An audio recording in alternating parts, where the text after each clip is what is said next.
Very good afternoon. Honorable Minister of Education of the state and Chief Guest of this Y20 Consultation Summit in KIIT, Sri Rohit Kochare ji. Honorable High Commissioner of Malta, Mr. Robin Gossi, just we heard him. Our own respected Registrar, Professor Mohanty, respected Director of Quality Assurance, Professor Panikrai, of the dais, all the members of KIIT and KISS family, delegates, speakers, attendees, students from all the 50 colleges present here. Whether the students of other colleges are here today, faculties from any other institution of the state? Yes? Very few. In the back, whether any student is there from any other college, those who attended yesterday? Yes. Yeah. Yesterday, the students and faculties from 50 colleges were here and many students from many schools. I hope that this Y20 Consultation Summit, with the objective it was organized, that how to visualize, how to envision a world where each and every human being, where each and every individual will be able to think about the world irrespective of the nationality, irrespective of the geographical boundaries, the religion, caste and creed. The youth of this world should think together, should think in the world perspective, and should think that how to maintain the resilience in this globe, as such each and every individual can live peacefully. So that was the basic objective of this Y20 Consultation Summit. And yesterday in this hall, the students, the speakers, the delegates were present from around 60 countries, including all. And here in this hall, everybody I found, everybody spoke about the world, everybody spoke about humanity, and students, the faculties, the youth, those who are present here, they were asking questions in a world perspective. While we talk about internationalization, perhaps we talk about that. Internationalization does not mean only bringing people from different parts of the world, bringing students from different parts of the world, youth from different parts of the world, will be sitting in a place and will discuss something. It's about changing of the mindset. Whatever we are thinking, whatever we are doing, how to make our thought process broad, as such each and every individual can think about the humanity. His Excellency the High Commissioner of Malta, Mr. Gussi, was telling a very good thing. He spoke about love. He said that perhaps love is having that power to connect to the hearts and to make this world one family. Whatever he said, he spoke about that. And he said, since yesterday, he felt about this in the premises of KIIT and KISS, that anyone is sitting here, anyone is speaking here, anyone is listening here, anyone is responding here, they are thinking about the humanity, they are thinking about the globe, and they are thinking that how they can contribute for the purpose. And today, if we think about how to make this world as one family, I think one word can make the difference, that how to make the resilience. When we talk about the resilience in the city, resilience in the technology, resilience in the system, but I think the most important is that how to bring resilience into our thoughts, how to bring resilience into our hearts. If the resilience is there to accept the world, to accept the people, to accept the, I can say that each and every individual in this globe, and we will be little open and broad to accept it, I think only the resilience can come to each and every level. Then we need not have to discuss about resilience in each and everything, each and every sector. So first is that a resilience should come to our thoughts and to our hearts. When to the mind and heart the resilience is coming, then only this world can be one family. And the responsibility is with the youth. And here, the youth of this country has the major role, because now India stands in this world being the youngest country, and 65% of the population of this country are youth. And I think that perhaps the youth, the group of youth, those who are committed to learn, grow, and contribute. We are discussing with Honorable Minister that how this country is growing and how this state is growing.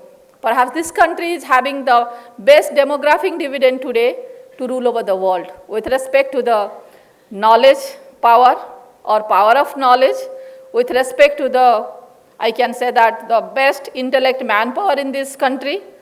And yesterday we are listening to different speakers, those who are talking about many strengths here, many strengths existing here. Our biggest strength is our perspective of universal acceptance. In this country, maybe this is a very big country, for that in the grooming process, in a social system, the universal acceptance is the key role where the people are very broad to accept. And the basic objective of this Y20 consultation, that how we can think in the global perspective. It can be climate change, it can be environment, it can be skill, it can be education, anything. And in the state of Odisha, I am finding perhaps the growth is happening in the grassroots level. KIIT has made the network of educational institution, 150 educational institutional network we have made, where KIIT is handholding many institutions and trying to bring the knowledge from the grassroots level of the state to the campus, as such our students and faculties can be connected with.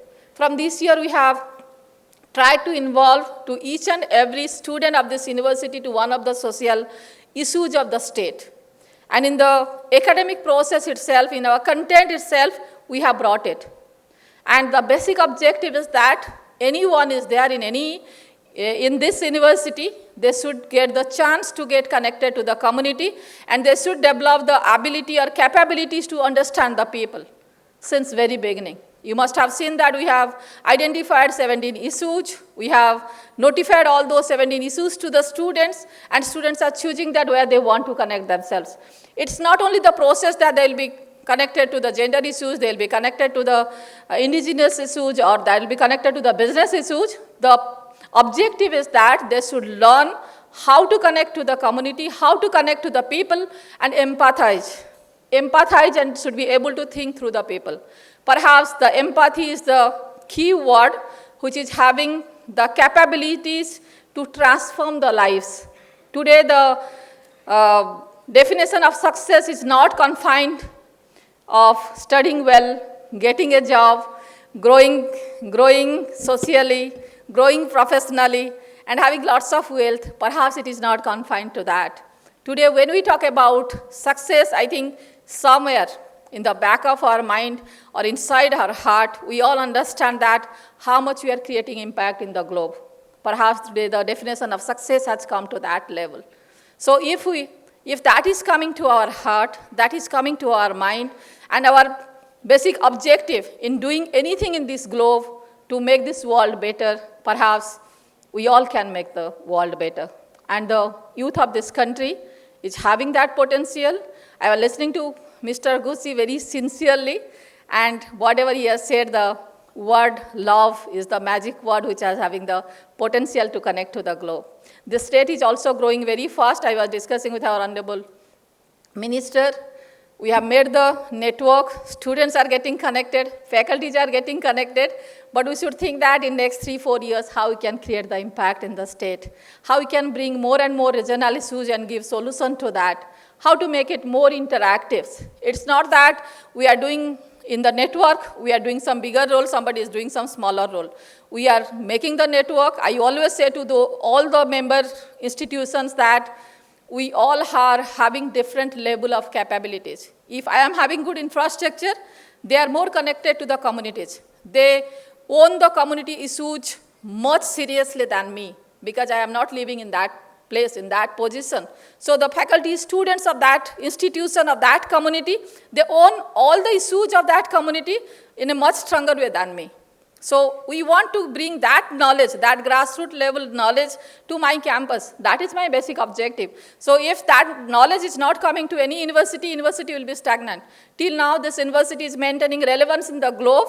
It's because every day we are trying to bring some new knowledge to the campus, either through the research or through bringing new faculties, bringing students from different parts of the globe. When students are coming from 60 countries, unknowingly, we don't understand that. But the knowledge from all those countries are coming to the campus. Slowly we are owning those knowledge, either by interaction or by listening to them or by living with them in the same campus. But we are not realizing this. So from all those institutions also, we want to bring the indigenous knowledge to the campus, because now this country has understood that if this country wants to grow, we have to bank upon on our indigenous knowledge and get the solution, get the system, bring the system into the place, how to make those indigenous knowledge international, how to reorient, restructure, or revamp, or how to make the technological intervention in those areas and to bring it to the international level. So everywhere the effort is there. All the big institutions, industries, technocrats, entrepreneurs, all are trying very hard for that. And in last 3 years, the COVID has taught each and every individual in this globe that whatever we are doing, everywhere the human perspective should be the first priority. It can be technology, it can be governance, it can be system, institution, everywhere the human and humanity, those two things should play the major role, where I think that KIT and KISS are doing since beginning. So thanks to each one of the individual for being present here. I would like to thank Honorable Minister for being present here, because he is the most, I can say, most popular, dynamic education minister of the state.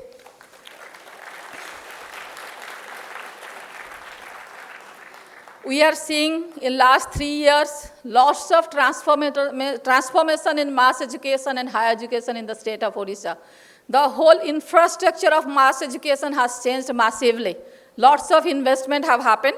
Even perhaps we could not have dreamt about the smart classroom in the Malkangiri or Koraput before. Even that was perhaps not in our mind before 4 years or 5 years. But today across all the districts of Odisha, there are thousands of smart classrooms, smart schools existing. And with that, lots of efforts are being made in the state of Odisha, that how the people of the state can be intellectually groomed, as such they can take the benefit of the demographic dividend of this country and take the benefit of all the opportunities coming to this state.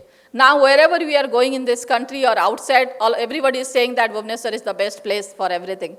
Bhubaneswar is the best peaceful city to live. It's a pollution-free, riot-free city. People are saying that that's the best place for the startups. So I hope that the state leadership has understood that grooming the human being, grooming the youth of the state is the first step to take the advantage of any opportunities coming to us. So it has happened. Now Bhubaneswar is known for many things, being the sports capital. Bhubaneswar is known for being the good startup hub. Many startups are coming. And many things, being a clean city, many things are happening in the state, in Bhubaneswar. But apart from Bhubaneswar also, any district, nowadays I am visiting to different colleges, I am seeing all the districts and I am finding that growth is there in the grassroots level. I think we all are in the right place with right hand, and if the state is growing in this speed, perhaps it will be, whatever, in the way we have grown in last 1 decade, if this pace is maintained, maybe this will be the best city, best state in this country and in the world. Thank you all.